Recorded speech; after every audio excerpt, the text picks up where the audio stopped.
Good evening. It's Wednesday, the 25th of March. Here are our top stories. Prince Charles has tested positive for coronavirus. A Queensland man becomes the latest virus death as the country prepares for a stricter lockdown from midnight. New York sounds the alarm on spiralling infection numbers, but Donald Trump says he hopes the US will shake off the virus by Easter. And lessons in isolation from astronauts who've spent months inside the International Space Station. You're watching The World.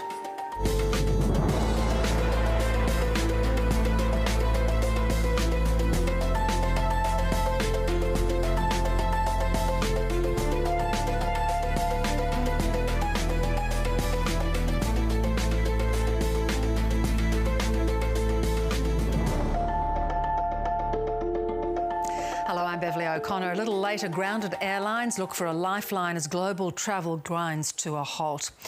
But we start tonight with developing news out of London, where palace officials have confirmed that Prince Charles has tested positive for coronavirus.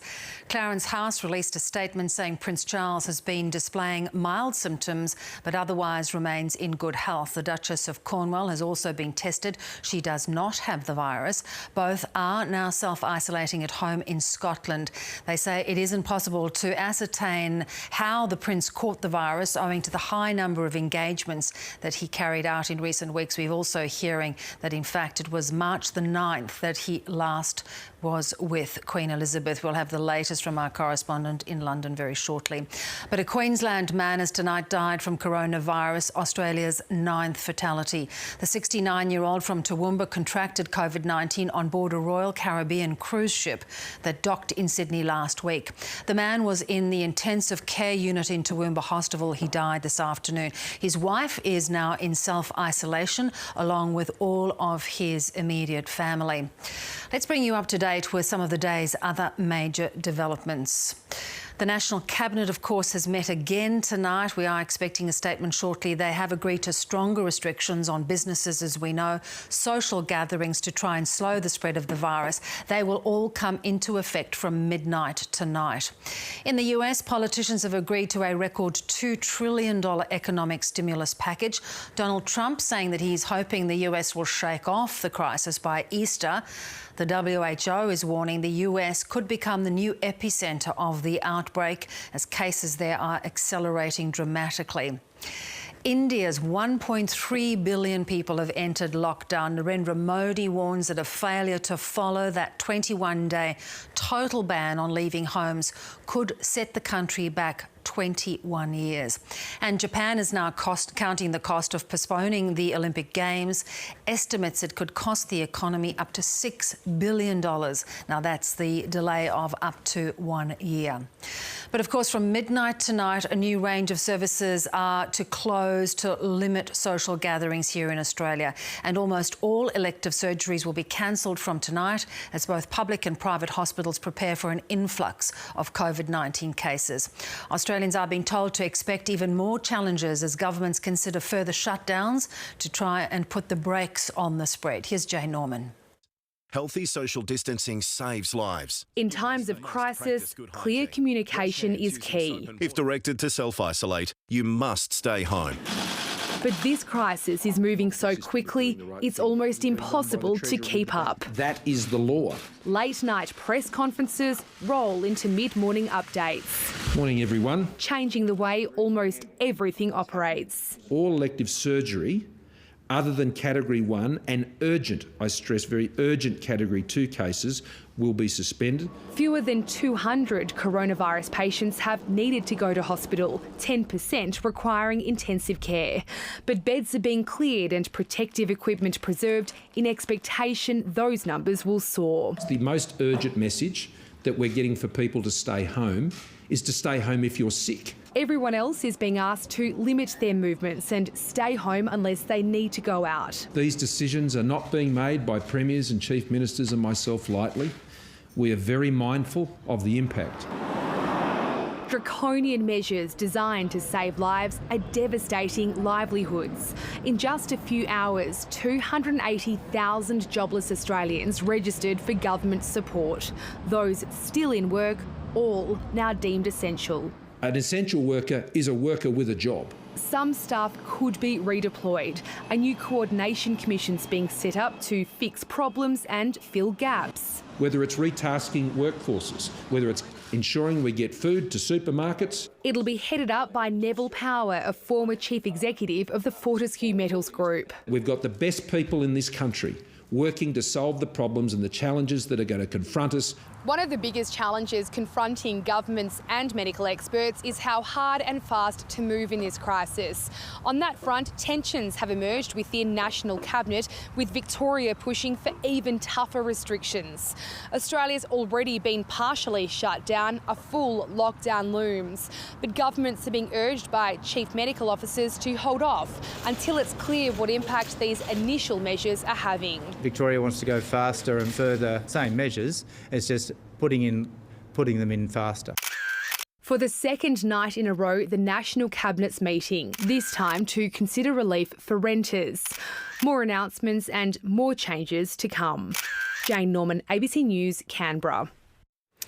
Hundreds of Australians on board the Vasco da Gama cruise ship will be quarantined on Rottnest Island off the coast of Perth after they disembark in Fremantle this Friday. More than 900 passengers are on the ship, which is currently sitting off the northwest coast of WA. 800 of them are Australians. On Friday, they'll be taken directly to the island by ferry, and then they'll start their 2-week quarantine. We're exercising the Rottnest option now for 2 reasons.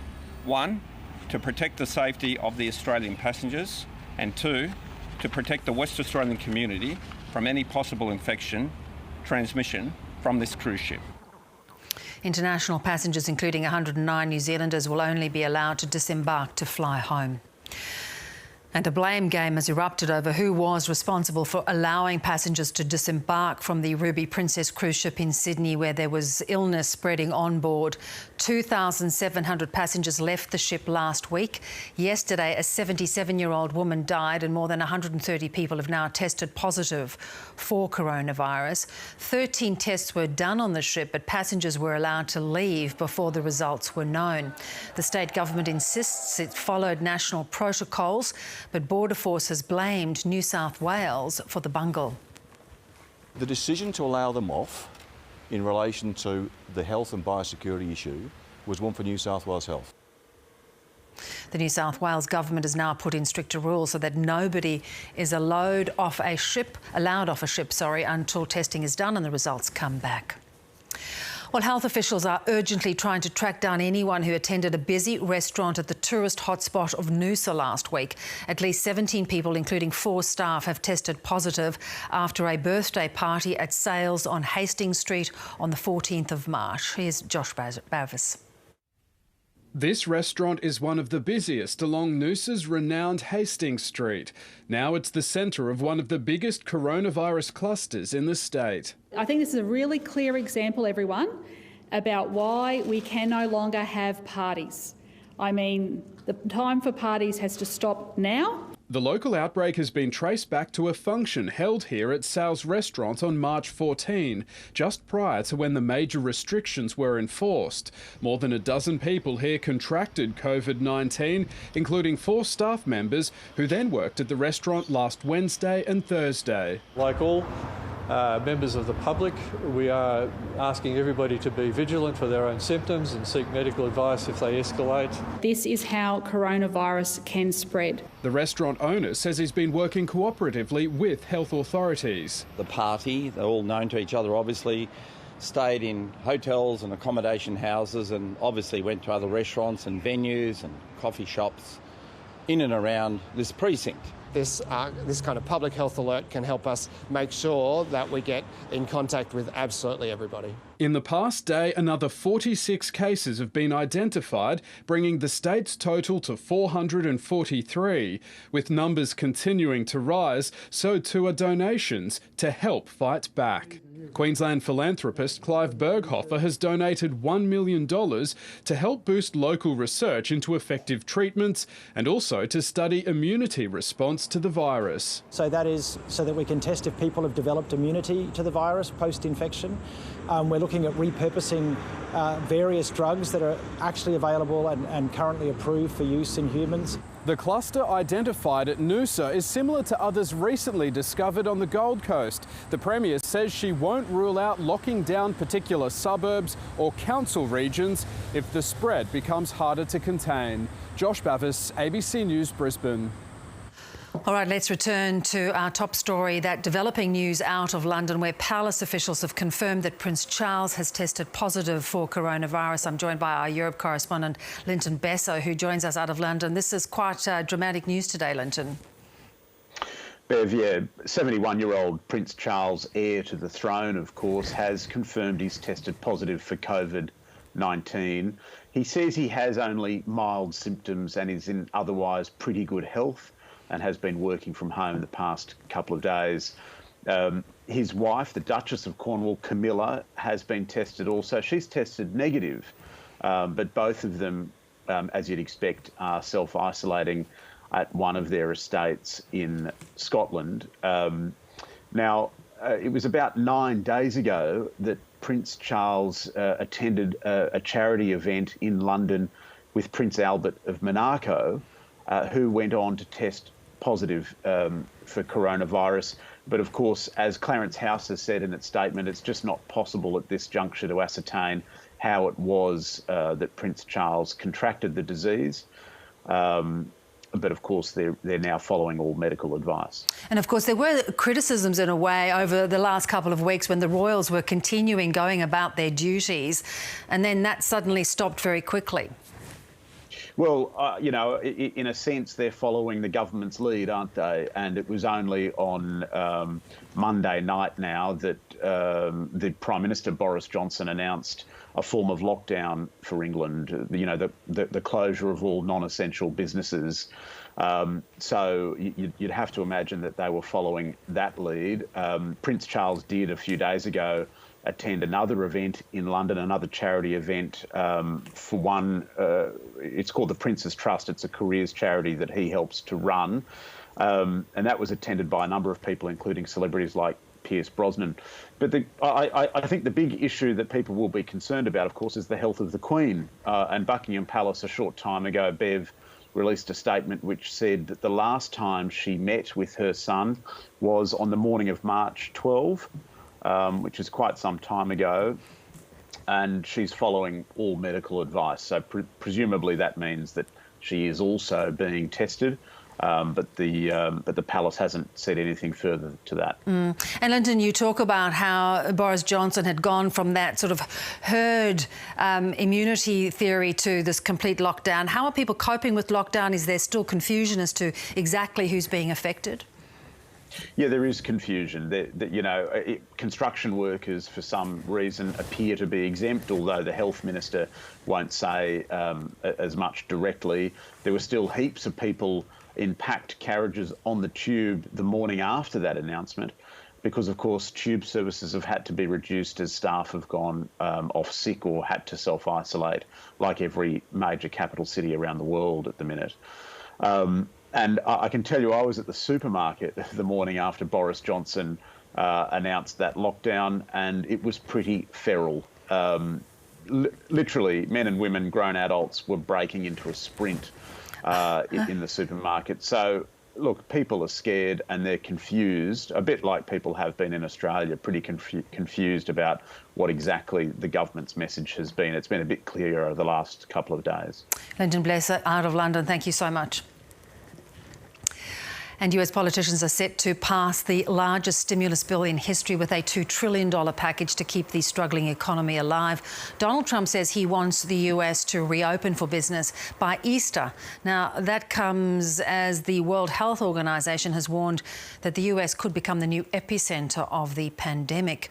About 800 people have died there. More than 55,000 others are infected with the disease. 60% of all new cases are in the state of New York. Our North America correspondent David Lipson. Lining up in the rain for a COVID-19 test. The scene in New York is grim and getting worse. We were looking at a freight train coming across the country. We're now looking at a bullet train. Despite the empty streets, The spread of coronavirus is accelerating. 25,000 are known to be infected in New York alone, and that number is doubling every 3 days. We are the epicenter. I don't want us to be the epicenter, but we are the epicenter of this crisis. New York has taken on a bit of an Armageddon feel. As the city shut down around him, Australian Ryan Hamilton battled coronavirus for 12 days, with only the TV for company. You're sitting here on a Netflix binge trying to escape the symptoms, and you hear this kind of cops, sirens and loudspeakers in the background. My first thought was it was on the screen. Federal authorities have sent 400 additional ventilators, but it's not enough. FEMA says we're sending 400 ventilators when I need 30,000. You pick the 26,000 people who are going to die because you only sent 400 ventilators. Corporations are stepping into the breach. Ford has repurposed 3D printers to make medical supplies. The National Guard is helping with crucial hospital deliveries. With the economy reeling, President Donald Trump wants his nation back to work, so he's pushing his advisors to find a way for restrictions to be lifted by Easter Sunday, just 19 days away. Our people are full of vim and vigor and energy. They don't want to be locked into a house or an apartment or some space. It's not for our country. We're not built that way. Health experts are concerned, but the president insists every decision will be made with the safety of Americans in mind. David Lipson, ABC News, Washington. All right, let's get the more information on the US situation. I'm joined from Virginia by Steve Herman. He's the White House Bureau Chief for Voice of America. Steve, interesting times to be talking to you. Just how significant is the stimulus package and what is it going to mean across the US? Well, literally, Bev, we've never seen anything like this. The price tag, $2 trillion.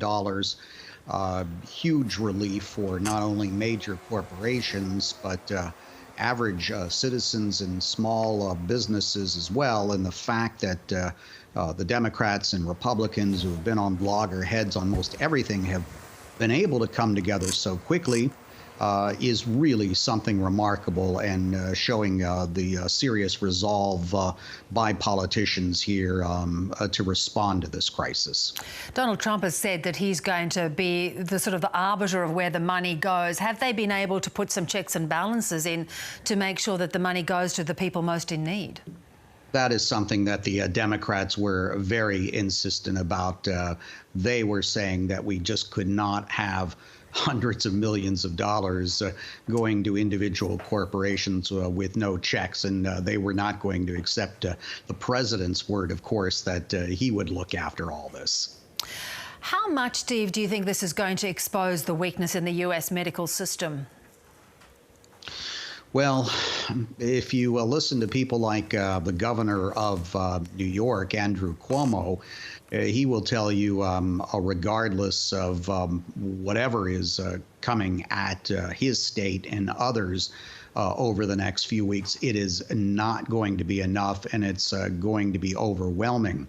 The federal government says it is responding to that already. It really has nothing to do with what's in this stimulus bill, that they have declared a national emergency, of course, and are using military resources, field hospitals, and calling up the National Guard to try to respond to what is inevitably going to be a deluge of patients who are just going to overwhelm emergency rooms, and also the concern, of course, about that so many first responders, police, firemen, doctors and nurses and others are going to fall ill from the virus itself, putting a further strain on the system. It's all starting to happen, at least in places like New York and New Orleans right now. And Steve, we saw in that package that the president is very defined. He's really railing against the notion of shutting down the system, keeping people indoors. Of course, the economy is something that he has prided himself on. How at odds is he with his own health authorities? Well, in public, they're being quite careful not to bluntly contradict the president, but we know what's been going on behind the scenes. And if you talk to practically any physician or epidemiologist in this country, they will say that the president's plan to reopen the U.S. economy and having packed churches on Easter Sunday across the country really defies the reality of where we're headed with this pandemic in the country. And the guidance on social distancing and other measures that's come from the federal government is supposed to end March 31st, and most everyone is expecting and hoping that it'll be extended and they can talk the president back from his insistence that we need to be open within a matter of days or weeks. And the reality is, of course, that it's more likely to be months, but there could be some areas that are not really experiencing many cases where there could be some relaxing and finding a way for more people to go back to work. And, given the federal state system, very similar to ours, is there the chance that Donald Trump will be saying one thing, but the states will, in fact, be doing exactly what their own state requires? Sure, but the reality is you have some states that have waited too long to enforce these measures, and others that have been more on the ball. And because the states and governors do have those powers, there's a disparity. The problem is, I think, for Donald Trump realizing, and some of the governors, that this virus does not respect state borders. And you have one governor doing something, but 3 miles away, there's completely different rules, and so the virus easily goes across state borders, and we're seeing that already. Steve Herman, thank you as always. We'll talk soon. Thank you. My pleasure, Bev. Well, in Spain, nurses and doctors have demanded action over the country's, as it's reported, its sharpest daily increase in infections. 6,600 new cases, 500 deaths have been recorded. The nursing union says Madrid's hospitals are on the verge of collapse. An ice rink is now being used as a makeshift mortuary where bodies will be stored until funeral homes can collect them.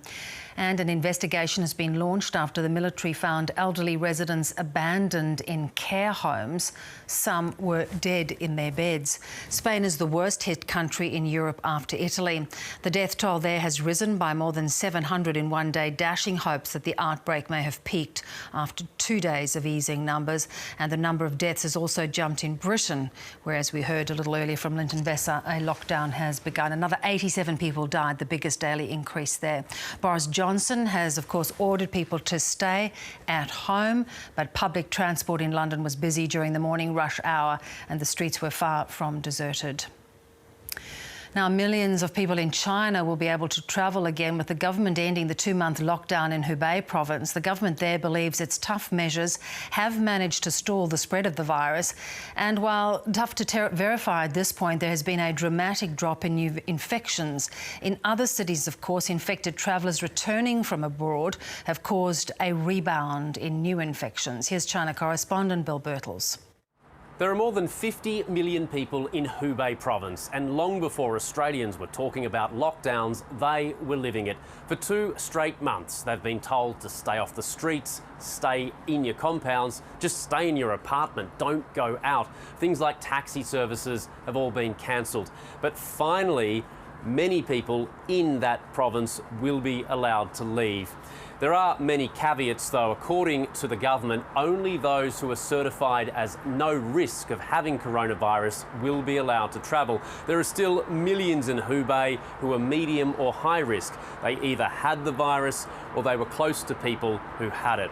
Also, too, the city of Wuhan, where this global pandemic started, people there will still have to stay put for another fortnight because the outbreak situation isn't resolved. But overall, this is good news and a bit of light at the end of the tunnel for the people who have been dealing with the coronavirus threat the longest.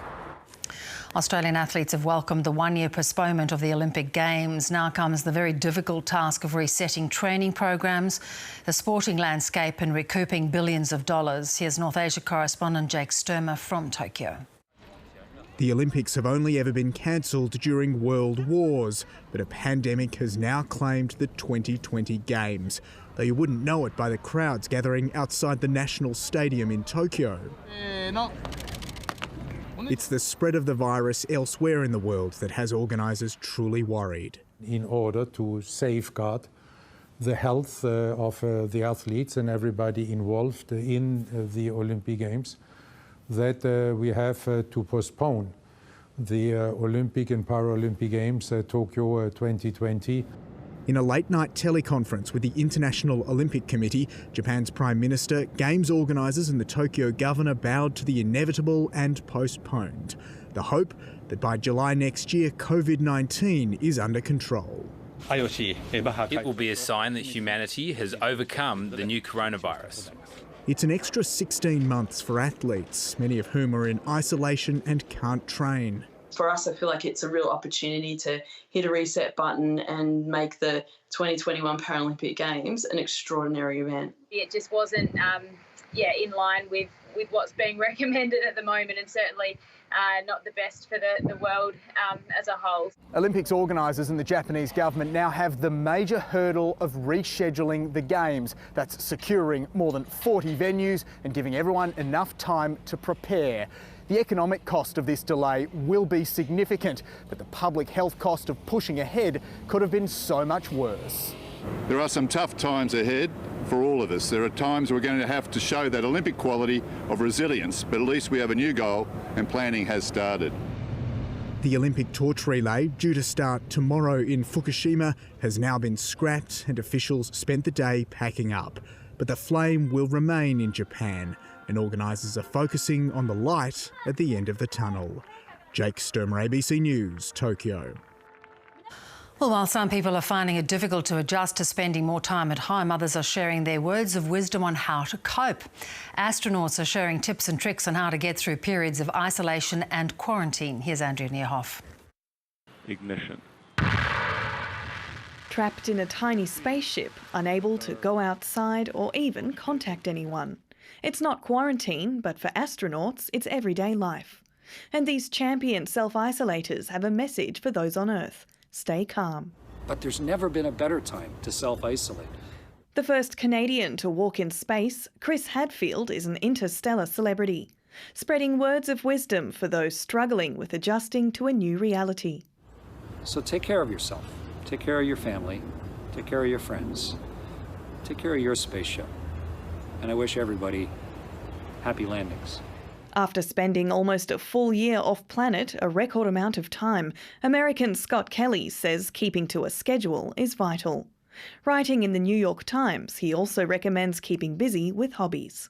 While retired astronaut Peggy Whitson highlights communication as key to surviving long stretches of time with others. It's actually very doable, but it's really important to be able to interact well with the people you're staying with, you're living with. That's one small step for man. The most famous trio to be quarantined, the astronauts who returned from the moon in 1969, spent 21 days in isolation in case they'd picked up any lunar bugs. Second man to set foot on the moon, Buzz Aldrin, says he used most of that time to fill out paperwork, including a government travel voucher for around $30 for the trip. From on board the International Space Station, dual US-Swedish national Jessica Meir tweeted a hopeful message. As for future astronauts soon to depart, there are advantages to leaving the planet. Space flights always involve risks. We understand that in the next few months the International Space Station may be the safest place in the world. But they'll probably still be glad to come home. Andrea Nierhoff, ABC News.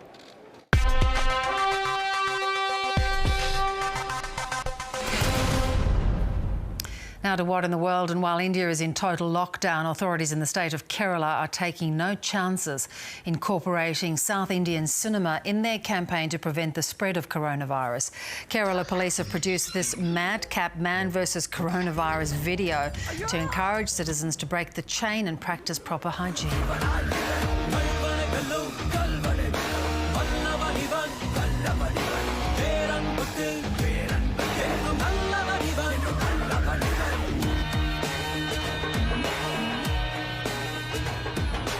Vada.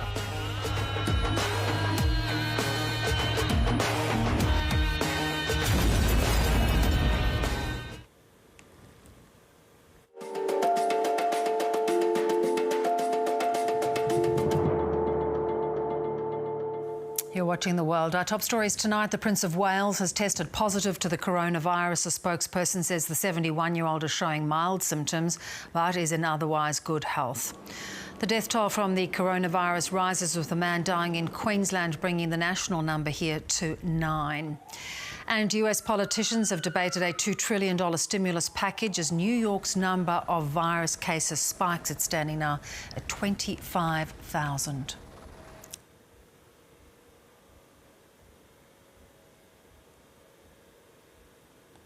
Well, if you're in any doubt about why physical distancing and staying at home matters, consider this. One infected person can give the virus to 3 other people. Those 3 people then each give it to 2 or 3 more. That means now 9 people have infected this and pass on. We'll come back to that story in a little while.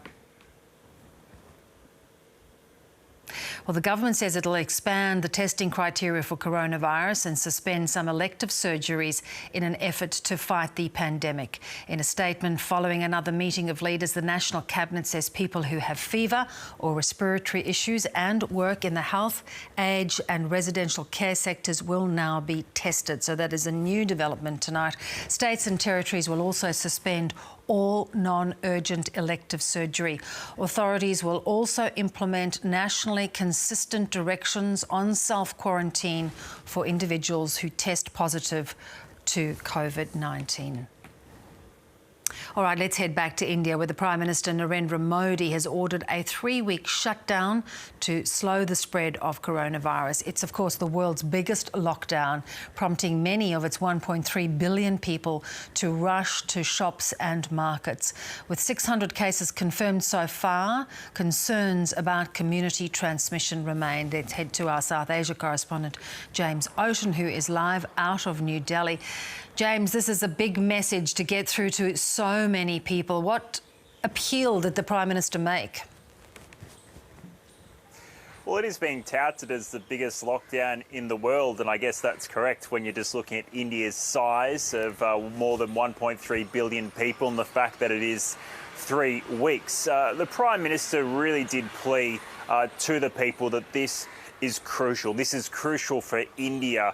He said that if India did not shut down for 21 days, then the nation would go back 21 years. There really seems to be no doubt that India is really at a crucial point here, that if the rate of infection takes hold in the community and there's more than there are community transmissions, then you end up with a huge problem here in India, particularly considering the size of the population, the very densely packed neighbourhoods and suburbs you have, and broadly a poor health system here. So what India is trying to do, and what it's been trying to do for weeks, is really focus on the preventative measures. We've had all sorts of things, like schools have been shutting down, visas were suspended, pretty much for all visas for every country for a month. That happened a few weeks ago. Right up until this Sunday, then we had a day curfew, which the Prime Minister called the People's Curfew.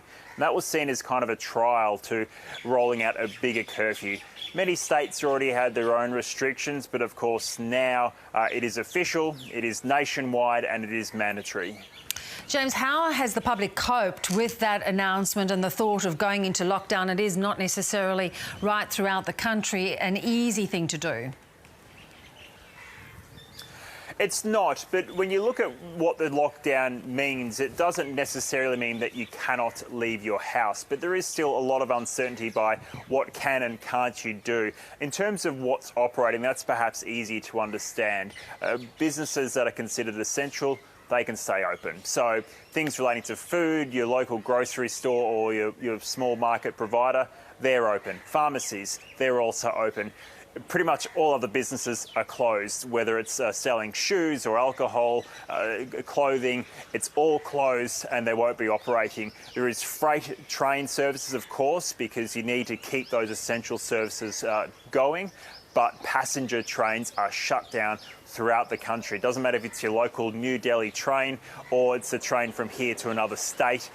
State borders are closed anyway. So it's really the services, what will remain open and what are closed. There's still obviously some teething problems. I even noticed the police force here had to tweet that some delivery services where they deliver meals to your door, that they will still be allowed to operate. So still some teething problems, but they're also saying as well that in terms of that there will be fines and there are penalties, but I think there will be some leeway over the next day or two because everyone's still trying to understand exactly what this means. Certainly you're not prohibited from going outside, but I think you might get questioned by police or pulled up at a roadblock saying, what are you doing here? Is this essential? Maybe you should go home. And the number of cases, James, is 600 at the moment. That is quite low for a country of more than 1 billion people. Are those numbers expected to jump? Well, I guess that's been the question ever since we started to get some numbers going up here in India in the first place. A lot of health authorities and doctors that I've spoken to here think India, it's certainly underreported. That's been the case across the world, but I think India's pretty close to the data. There is, I guess, an assumption out there that surely by now we've had someone in the community affected who has no kind of clear contact with a hotspot country or contact with someone else who had COVID-19. But still, at the moment, no confirmed community transmissions. But certainly the worry now is that we've had these people who have been coming from overseas, particularly Iran and Europe, who are the ones bringing it here, not people from Wuhan in China originally. They live in the cities, so we've seen obviously a lot of cases in the cities, but now it's starting to pop up in much smaller areas of India. So that's really the concern. That's showing that it's spreading, or the people who are infected have certainly kept moving around India. So that has certainly helped, I guess, give confidence to people here that no, this is necessary. India does need to shut down for 3 weeks at the moment. Good to watch and see what happens. Thanks, James. Well, foreign-born, locally trained and registered nurses wanting to help in the fight against the coronavirus in Australia saying they are being stopped by visa requirements. The Nursing Federation says in the unfolding crisis, the rules need to be relaxed. Sarah Parekh arrived from Germany 5 years ago and completed her nursing degree in Perth. She wants to join the frontline fight against COVID-19 in a public hospital. I'm a registered nurse, so I'm registered with APRA. I'm a fully qualified nurse, so yeah, I've got all the skills that a nurse needs to help out at the moment. Prime Minister Scott Morrison recently eased work restrictions for 20,000 international nursing students to help relieve pressure on the health system. But even though Sarah Parekh is qualified, she can't apply for jobs with WA Health because she's not a permanent resident or citizen. I would like the government to add nurses to the graduate list as well, so that the fully qualified international nurses can help. The graduate occupation list allows the state government to sponsor people for a skills work visa, but nurses were taken off the list a couple of months ago. The Nursing Federation says there's no question people like Ms Parekh should be allowed to work. This is a no-brainer. If we've got those who have done their education, the nursing education in this country, they've recently qualified, then the government should be putting the call out. The state's health minister says he's on board. If there are nurses or doctors that don't fit exactly inside the visas arrangements, we'll certainly be making representations to the Commonwealth to make sure that we can help them join our forces. The Home Affairs Department has been contacted for comment. Nick Perpich, ABC News. Well, airlines around the world are urging governments to speed up bailouts as they run out of cash. The air transport industry has doubled its estimate of 2020 revenue losses from the coronavirus crisis to more than $400 billion. Here's Yvonne Young. The International Air Transport Association groups some 280 airlines, most of them struggling from the dive in business due to coronavirus. They're urging a cash injection of $330 billion into the industry to keep companies afloat.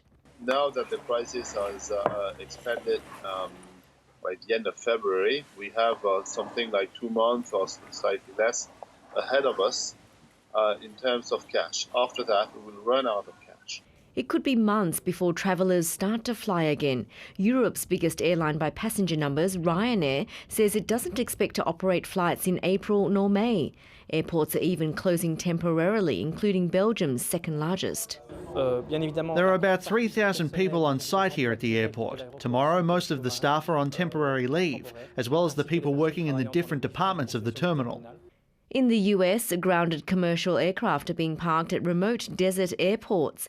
The planes that are flying can often be carrying more crew than passengers on board. Airlines in America have already cut most of their international flights and have announced plans to reduce service within the country by up to 40% in April. But even that seems optimistic. Just on Tuesday, more than 8,000 flights were cancelled, with American Airlines cancelling 46% of its schedule, Delta dropping 38% by late afternoon, and Southwest not running 15% of its flights. Aircraft maker Boeing is even halting production in its Washington state facilities to reduce coronavirus risks. House Democrats propose $40 billion in grants to airlines and contractors, with firms required to cut carbon emissions in half by 2050, among other provisos, a plan prominent House Republicans have already rejected. With the future of many airlines up in the air, some things are almost certain. The new virus and a global recession will do more financial damage than previously estimated. And unlike in epidemics in the past, which have seen relatively fast rebounds, a deep recession this time could lead to a much longer recovery period in airline travel. Yvonne Yong, ABC News.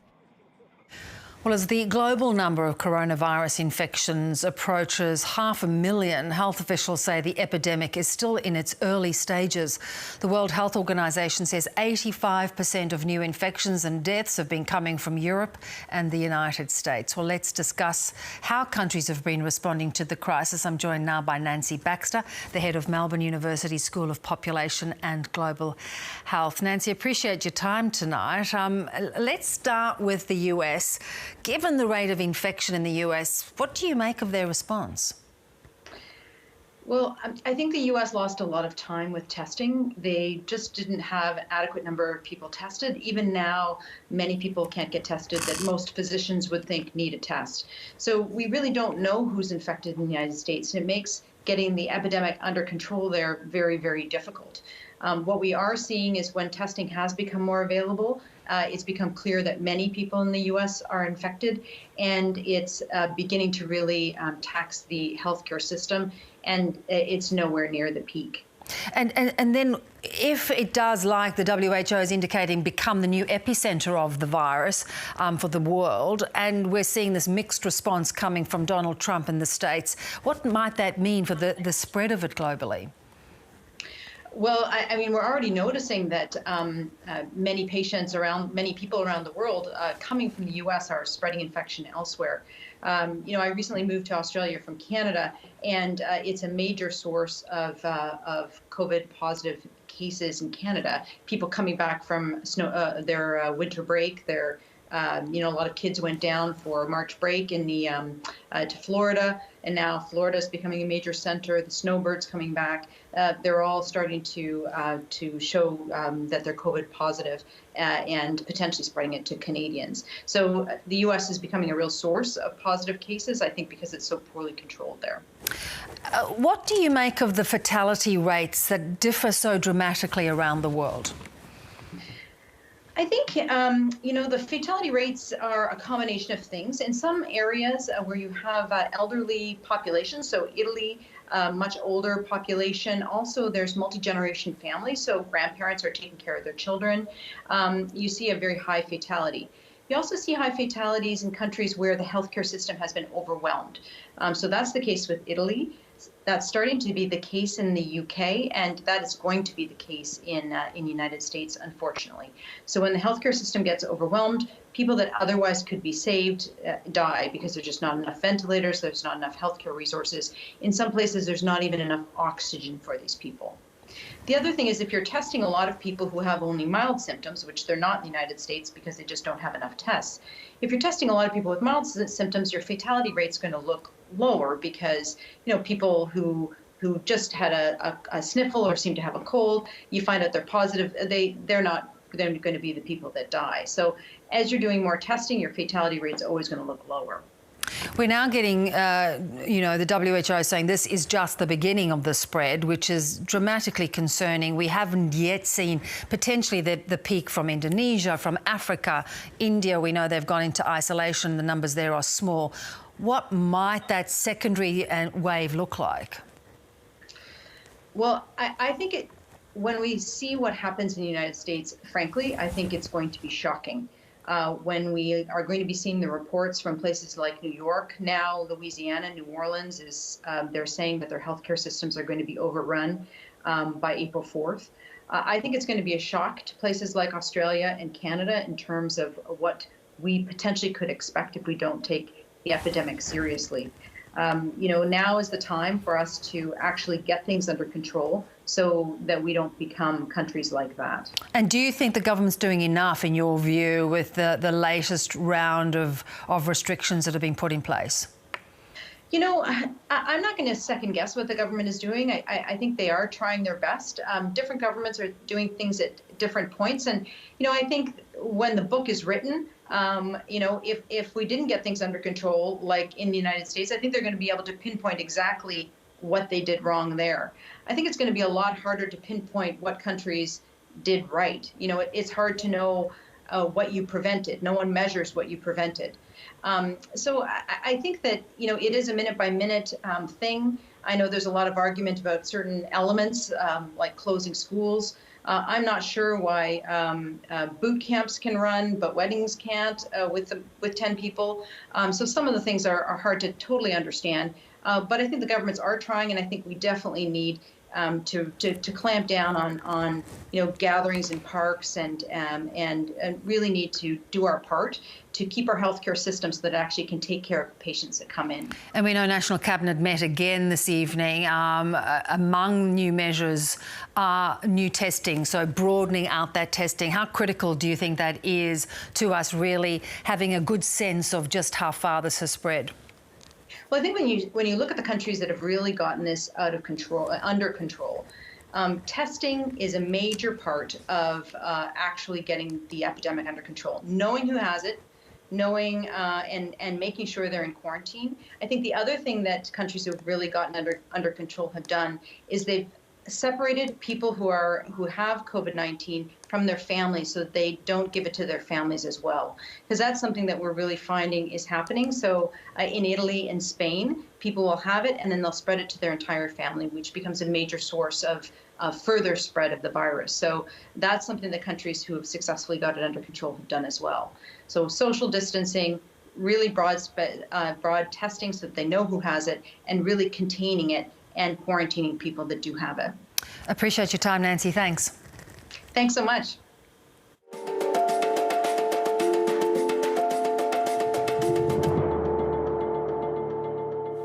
Well, it's still unclear whether veterinary care will be considered an essential service that can continue under social distancing measures, while vets around the country are trying to gain clarity on whether they can keep seeing pets. They are being asked to help in other ways, offering equipment to treat acute cases of coronavirus.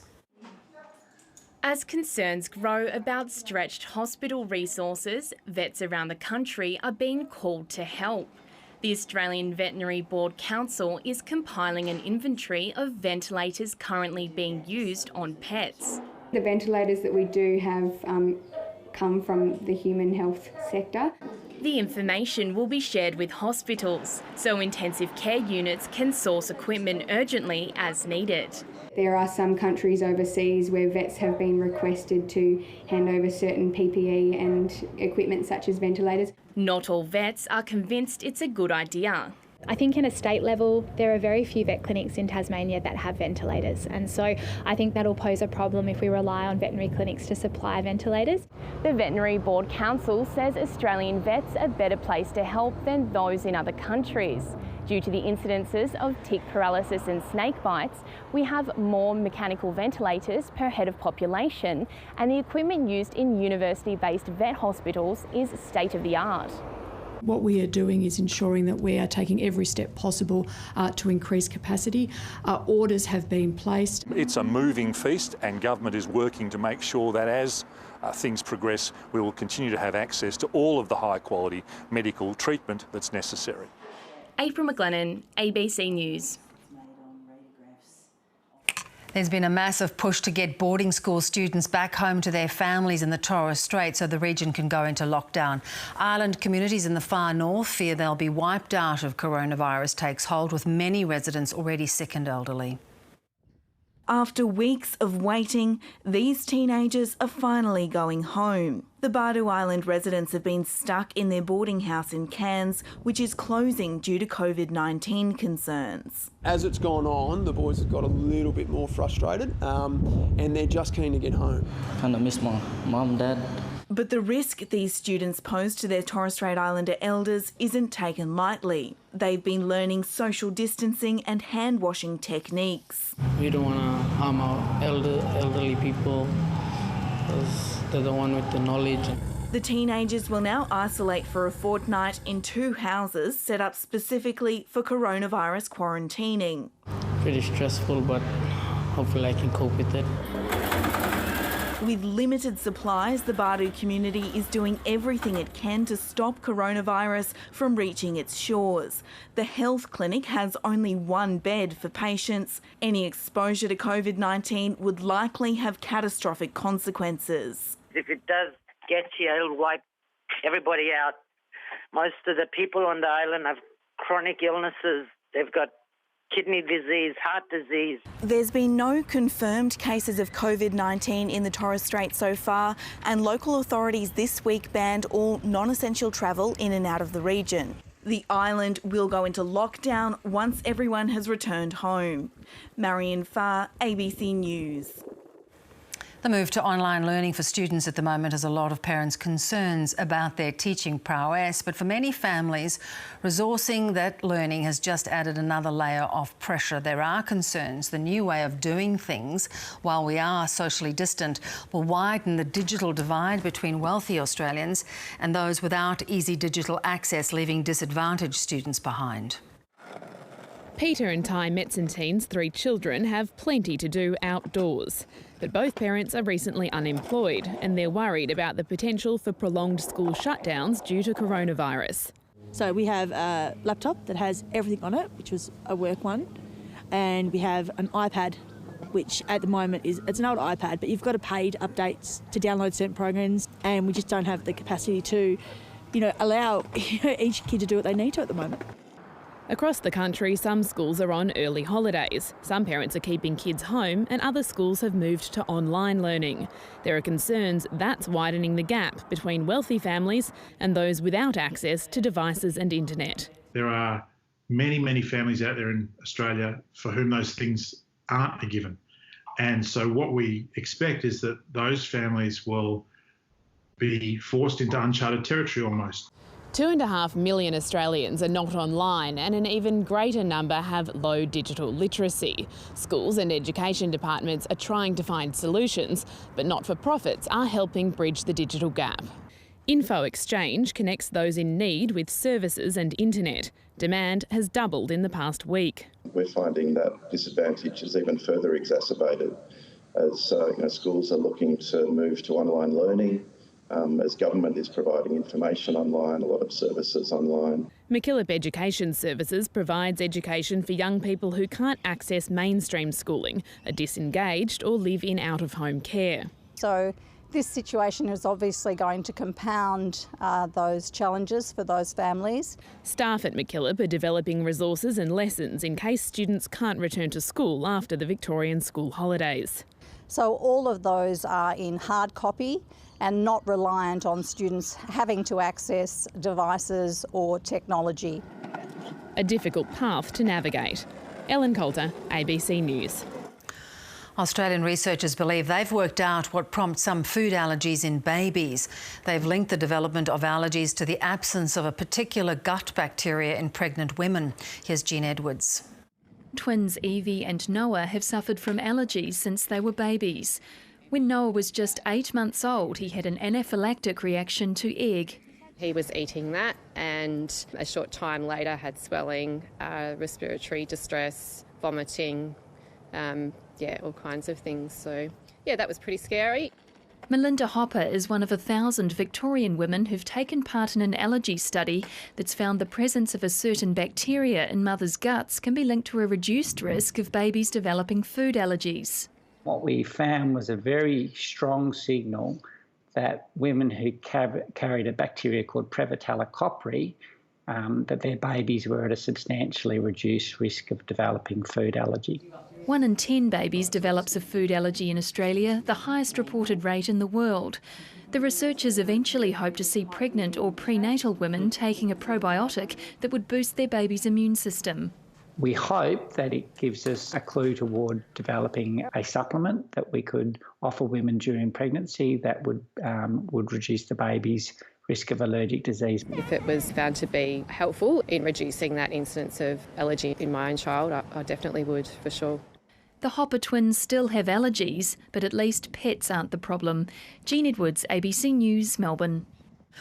All right, before we sign off tonight, just a reminder of our top story. Prince Charles has tested positive to the coronavirus. In a statement from the palace, officials say the next in line to the British throne is only showing mild symptoms. He's now self-isolating, along with the Duchess of Cornwall in Scotland, who has tested negative.